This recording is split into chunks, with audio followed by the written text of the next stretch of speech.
So, good evening. I think I've got the TV behind me here, so I want to make sure that we have, and I apologize, we're running a few minutes late. We've had some technical difficulties this evening. So, this is the public comment meeting for case number 2023-00263, the public comment meeting for Banjo Creek Solar to be located in Graves County, Kentucky. So with us tonight, in addition to our chairman here in the hearing room with me, Chairman Kent Chandler, we also have online Commissioner Mary Pat Regan, Vice Chairman Angela Hatton. We also have attorneys from the Public Service Commission, Nicole Carr and Wright Williams. So, and Judge Perry, who's also a member of the Siting Board. Then Mr. Riley, I think you're the only member from the public that we have online right now.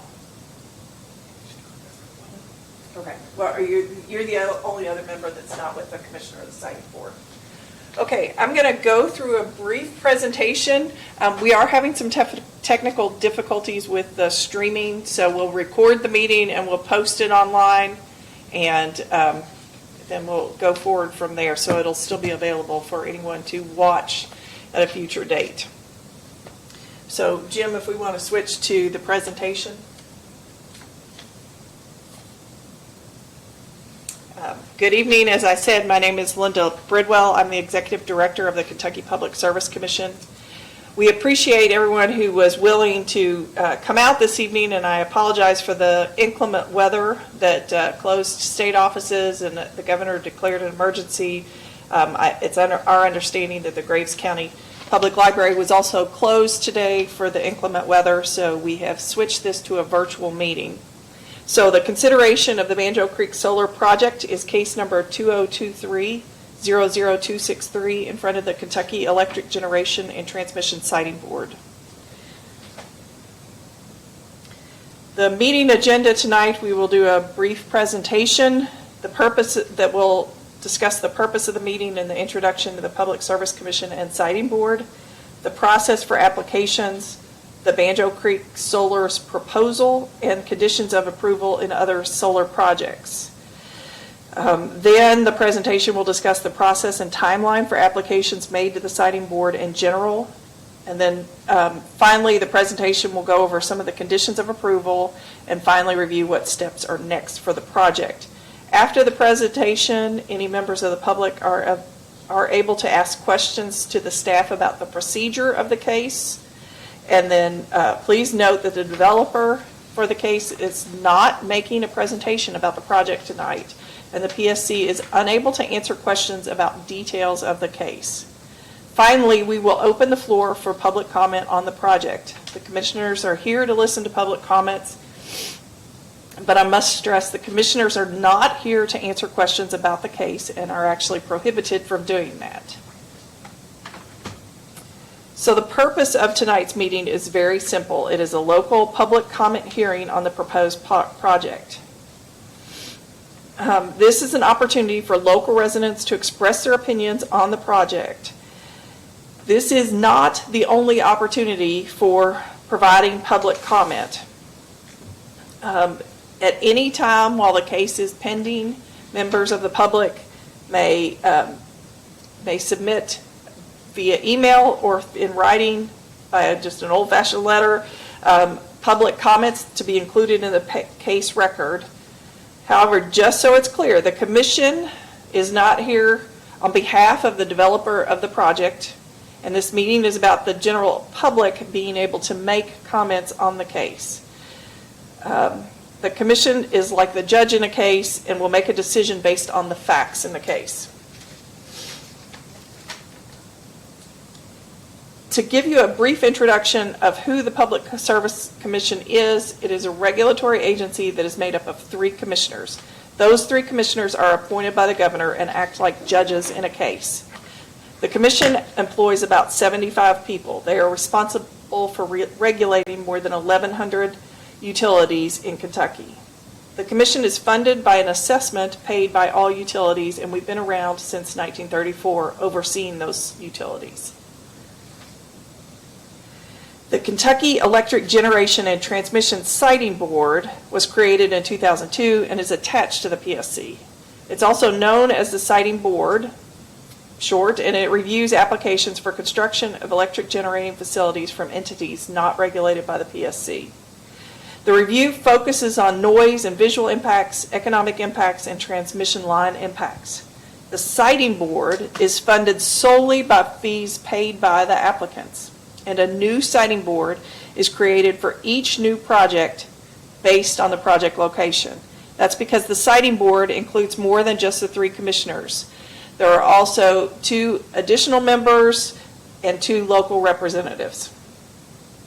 So I want to highlight a few key terms we will use tonight. First of all, MW or a megawatt is how much electricity can be produced by a facility. 1 megawatt can generally power about 750 homes. A merchant generator is an electric generation facility that is not owned by a utility. Another term we use is decommissioning. This just means taking the land back to the original condition and not leaving a mess at the end of the life of the project. This does not include major construction such as changes to roads. The Siting Board, and that's one that I've already talked about a little bit. This is just the short term we use for the full name, the Kentucky State Board on Electric Generation and Transmission Siting, which is quite a mouthful. So now to give you an overview of the Siting Board. The Siting Board reviews only proposed projects that are not going to be owned by a utility and will sell power produced at the project back to the wholesale market. If the facility is going to be owned by a utility, then the utility comes to the PSC for a review of the project.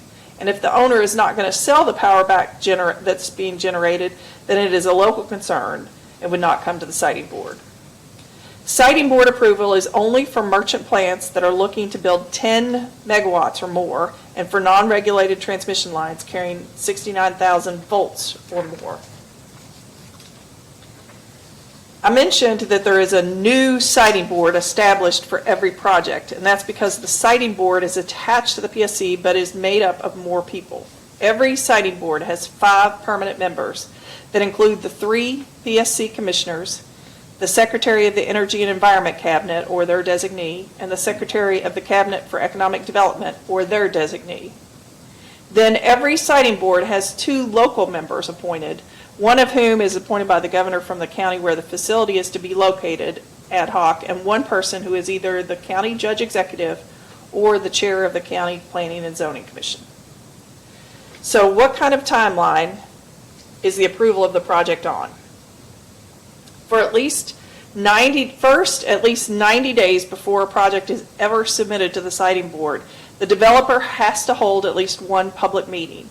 And at least 2 weeks before that meeting can occur, the developer has to give notice of the public meeting.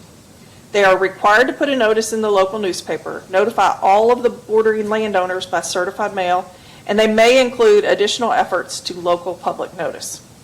This is where the public gets to ask the developer specific questions about the project. Then 30 days before a project application is submitted, the developer files a notice that they're going to file the application with the Siting Board.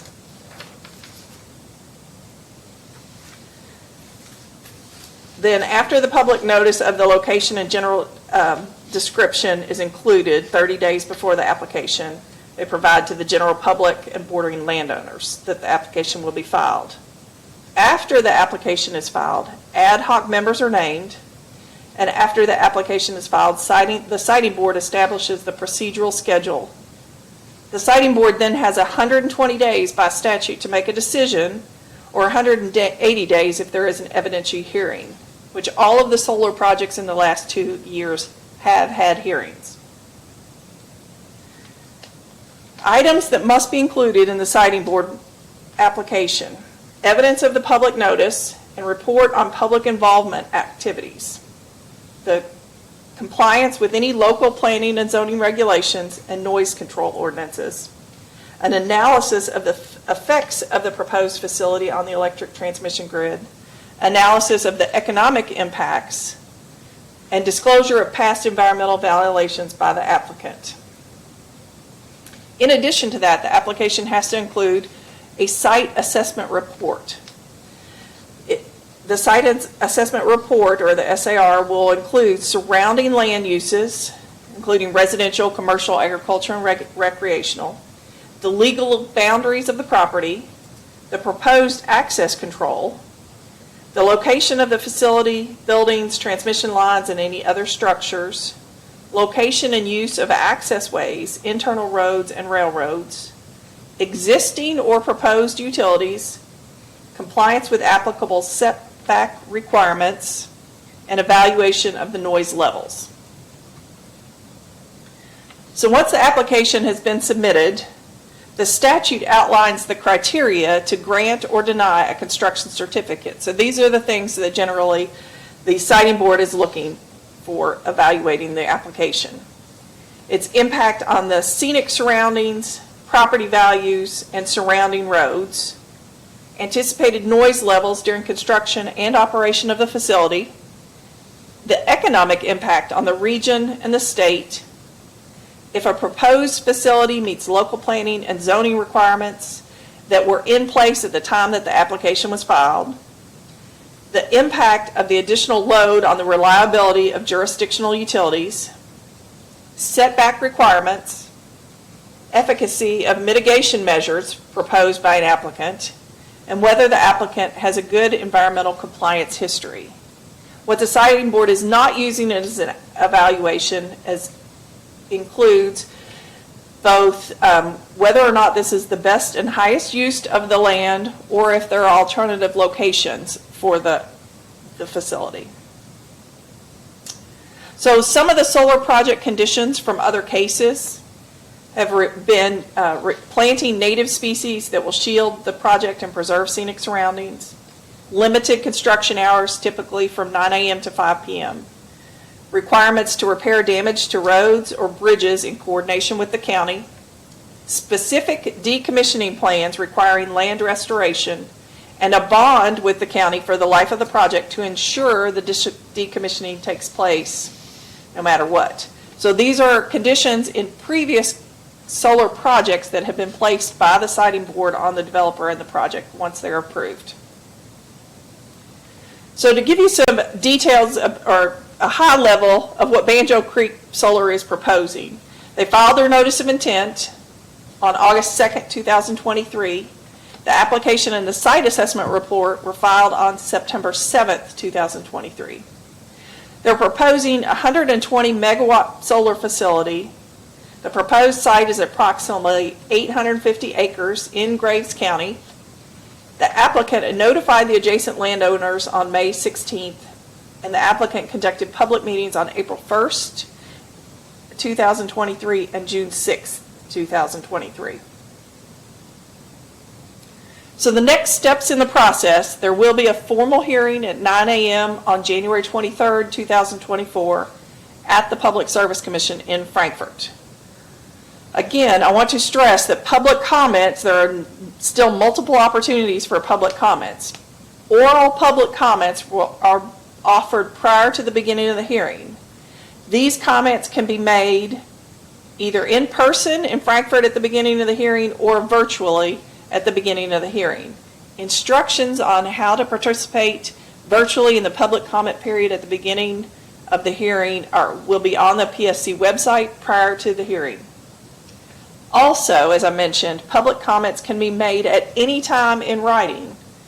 They can be sent by email, and just have to include the case number within the subject line of the email to the psc.comment@ky.gov. Provide the person's full name and place of residence in the body of the email, and then the comment they wish to include. They may also be sent by regular mail to the Public Service Commission, P.O. Box 615, 211 Sourd Boulevard, Frankfort, Kentucky 40602-0615. Case-related comments, while a case are in progress, are always in the official case record. All documents within the case record are available publicly online unless they have been made confidential as part of the case. A decision is statutorily required to be made in this case by March 5th, 2024. So this is the opportunity for anyone to ask questions about the proceeding in general.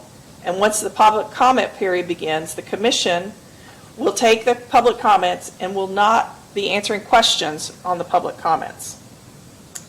I want to stress, though, that if you have a question, it doesn't mean that this is that you can't ask it tonight. It may be a question that the commissioners also would be interested in knowing, and by getting that question in the public record, it gives the commissioners an opportunity to ask the developer either during the hearing or in writing those questions. So again, our information is the psc.ky.gov, where you can search and find the case information. You can file public comments. The public comments can also be sent directly to our email address, psc.comment@ky.gov. Reference the case number 2023-00263. Or they can be mailed to our address, 211 Sauer Boulevard, Frankfort, Kentucky, 40601. So with that, that's the conclusion of the presentation that we have tonight. Do we have any questions that we want to include tonight?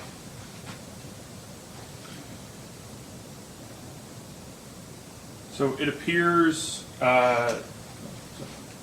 Okay. I will turn it over to you, Mr. Chairman. Yeah, good evening. My name is Kent Chandler. I'm chairman of the Kentucky Public Service Commission. Joining me virtually are other members of the Siting Board, in this case 2022-00263. PSC members, Kentucky PSC Vice Chair H. Hatton and Commissioner Mary Pat Regan, and then Judge Perry of Graves County. The remaining members of the Siting Board are unable to visit today, but given that this is going to be added to part of the record, they can review this later as it will be included via link to YouTube. As of about 5 minutes ago at about 6:20, no members of the public indicated their interest in providing public comment tonight. I would note that representatives of both parties to this case, both the residents of Banjo Creek and the ultimate parent company, the application, Banjo Creek, both indicated their interest and were informed that as being parties to the case and not members of the public, that it would be inappropriate to take public comment. Of course, parties to this case would be able to fully participate in the evidentiary hearing that will occur next Tuesday, January 23rd, 2024. Be able to present evidence and conduct cross-examination, and also be able to provide their position on the record, as well as per the regulations, all parties to the case will be able to file post-hearing briefs 7 days following the hearing in order to set forth their positions on the case, as well as take positions on the legal issues in this matter. Given that there are no members of the public that would like to provide comment, I would like to reiterate, because I know halfway through this we did fix our IT issues, and this is streaming live to YouTube, and of course will be presented on YouTube for, well, I guess eternity. But that any member of the public that wishes to provide public comment, if you would like to do so, we would ask that you would do so prior to the close of evidence in this case. And again, those can be made in writing and mailed to the Public Service Commission at 211 Sauer Boulevard, Frankfort, Kentucky 40602, or emailed to the Public Service Commission at psc.comment@ky.gov. Again, this case number is 2023-00263. Is there anything else that we need to take up in this matter before we close this public comment meeting? Okay. Mr. Chairman, this is Yes. David Riley. I understand the Commission's position. My intent tonight to have a public meeting in Graves County was for this Commission and this Siting Board to hear from some of the local residents, those that I represent and that I don't, for the purpose of preserving my record on some of the issues I believe with this proceeding. I just would like to say that I filed that in the record of this case, and I believe that there are residents of Graves County and my clients that have not been permitted to make public comment because of the late hour to which the nature of this meeting was changed We have until March the 5th to do so. So I appreciate the opportunity to speak and your consideration of that, and certainly respect this commission and the proceedings we have ahead of us. Thank you. Yeah, and Mr. Riley, we have, I think it was filed, I'll go off Eastern time here, I think about 4:35 today. I saw your motion for continuance and objection, and the citing board, 7 members of the citing board will take that motion for consideration. Of course, given we've already had the presentation tonight, so the continuance portion, although maybe not moot, at least that portion is passed, but we will certainly take that up and issue a formal order on that for your consideration. All right, any of the members of the citing board? So this, again, the evidentiary hearing in this case is on January 23rd. In Frankfurt, that will be live streamed, and again, public comments can be made prior to the beginning of that evidentiary hearing, and the instructions to be able to do so will be on the website of the Public Service Commission, psc.ky.gov. They should be on the splash page as you come to the PSC's website at the top. So, with nothing further, we will adjourn this public comment session. Thank you.